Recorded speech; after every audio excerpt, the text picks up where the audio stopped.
Thank you, Mr. Chairman. So we took a look at Mower Street, and as you've pointed out, there were 2 petitions that came in for this. We looked at both petitions.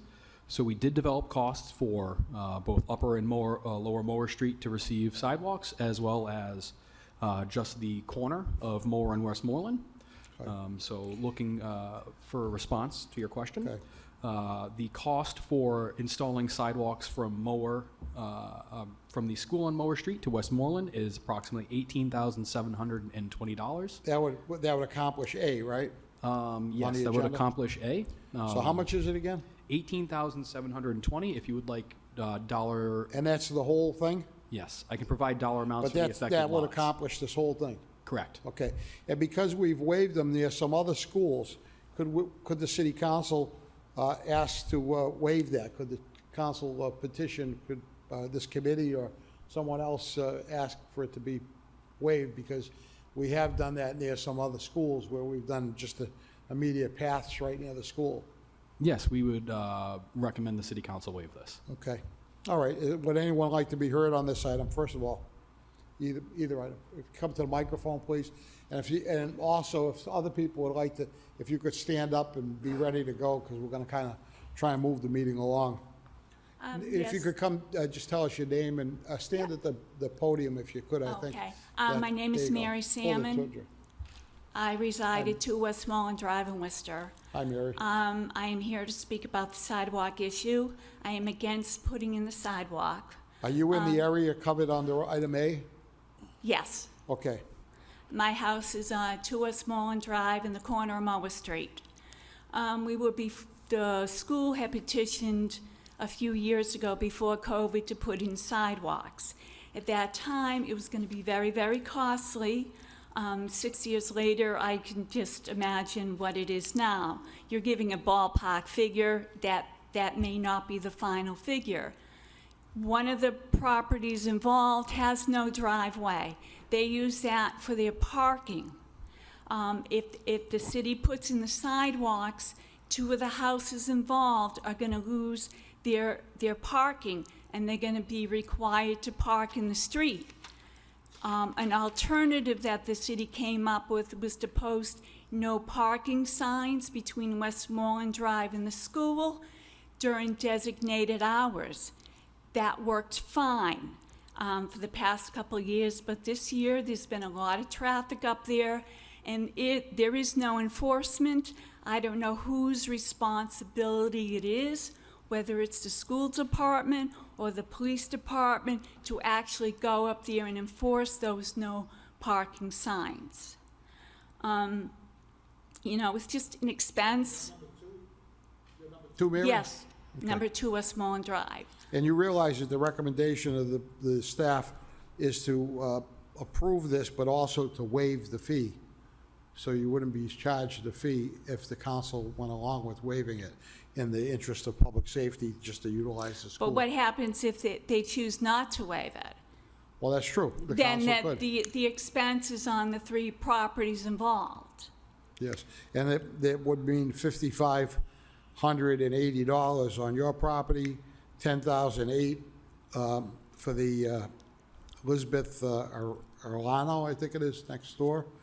And then the next house down, I don't even see a street number on this plan, but Lijek, I believe is the name, and it's $2340 on that one. So now, does the corner lot rule work for these like that does on a private street, Mr. Mello? So the corner lot rule does not apply here. Say it again? The corner lot rule does not apply. Oh, so that doesn't work with it. Okay. All right. Thank you for your testimony. Okay, Thank you so you. much. Hi, my name is Philip Salmon. I live at 2 Westmoreland Drive. Hi, Phil. And I'm against it also. Okay. The reason that I'm against it is because the area that they want to put in the sidewalk, it is not, they're already walking on our grass. There was an area where the sidewalk was supposed to be put in, but for whatever reason, it was never put in. So they're walking on our grass right now, which is no big deal. And the city has put up trees in that area too, that forces the children to walk out into the street. I don't know why they put the trees up, but they put the trees up. But my main question is that the second item, Yeah, that was, well, the petition was for all of Mauer Street, so we're gonna just file that, so we're not gonna really, you're not going to... unless my colleagues argue So about it, say they right now, want to, but. the only thing in front of you is from Well, 334 we have to... both items in front of us, but the intent of putting the item B was on the agenda, was just to file it, just to clarify it. Is Mr. Demalia here? Mr. Demalia?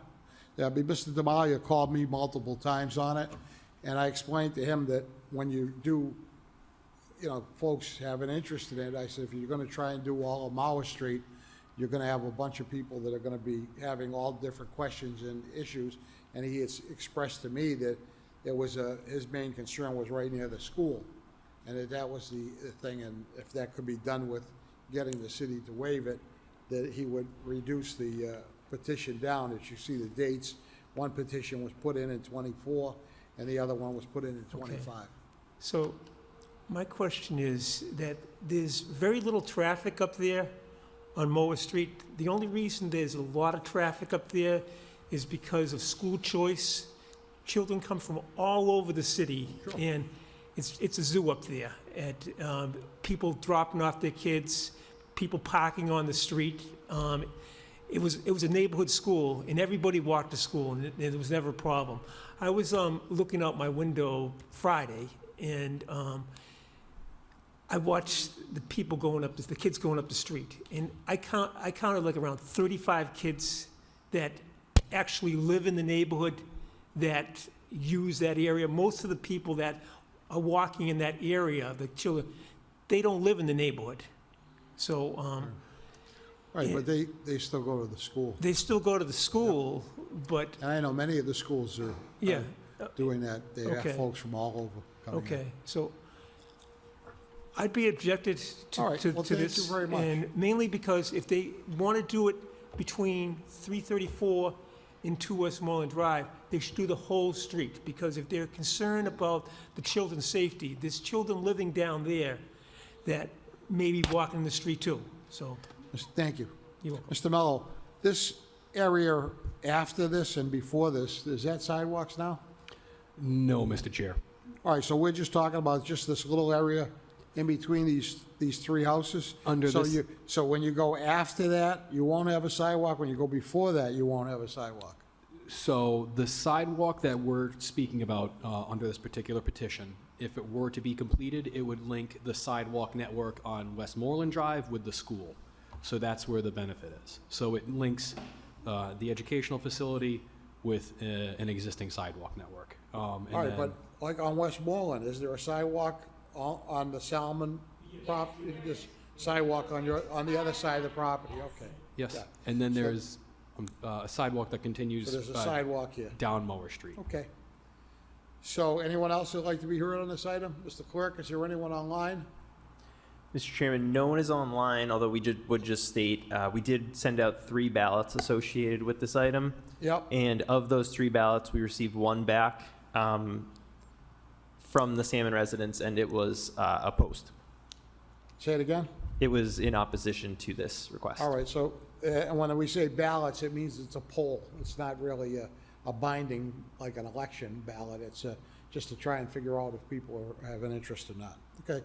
So the recommendation from DPW was to approve it, but to ask for a waiver? Correct. The Is that- recommendation is to approve the sidewalk, but issue a Okay. waiver for the cost to the abutters. Okay, what's your discussion, members, or questions? Anybody? Mr. Chairman, I know historically we go by those who have voted, and we have 2 individuals in the chamber tonight who voted no, and there's also a ballot that the clerk has. So historically, we have voted not to approve based on the ballots that come back. Is this different tonight? No, I mean, So- obviously, it's not different. We have, that has been the history of this committee, though. I agree with you there, but, So I would say that why would we not stay with the history Okay. of the committee is my, So your motion would be to deny or to file? that is correct. Was that, Mr. Clerk, would that be the proper recommendation? Mr. Chairman, if there's a recommendation to deny, that is a perfectly acceptable motion. Okay, so it would not be file, it would be to deny. And again, Mr. Chairman, let me just be very clear, that has been the history of this committee. Right. So there's nothing here tonight that says anything different than what we have been doing for 10 years. Okay. That's the information that I am basing my Thank you. file on. Thank you. Council Pasillo. Thank you, Mr. Chair. I mean, I guess my question would be, I can understand, obviously, that's a lot of cost to incur to a homeowner, but if the city is going to pay for it and you're connecting 2 sidewalks so kids can safely get to school, could we put a stipulation that if the council for some reason denied it, it would come back and then we could not do it? I mean, it just Well, seems like it's going to be done. It's, the financial is obviously one part of it, but they're also the part of their testimony here, and probably the reason why people voted on the ballot was that they're also going to be responsible for, they're going to take part of what they consider as their front yard, first of all, and they're also going to be responsible for upkeep of that sidewalk forever. So they're going to, it's not only the cost involved, so, but I do agree with you, that it obviously is a lot worse if not only do we ask them to shovel it for the rest of their life, but also ask them to pay the city $11,000 for doing it. And I would have a problem with that for sure, but, so you'd be in favor of it, Council? Yes. Okay, so she'd be in favor. Councilor Carlson has made the motion to deny on A and the file on B. I'll second that motion. Roll call. Councilors Merrill Carlson, So what, This was your motion, Council. Your so obviously, to yes. file. Okay, Pasillo, No. and Chairperson Councilor Russell. yes. Okay, so the next item, makes street public petition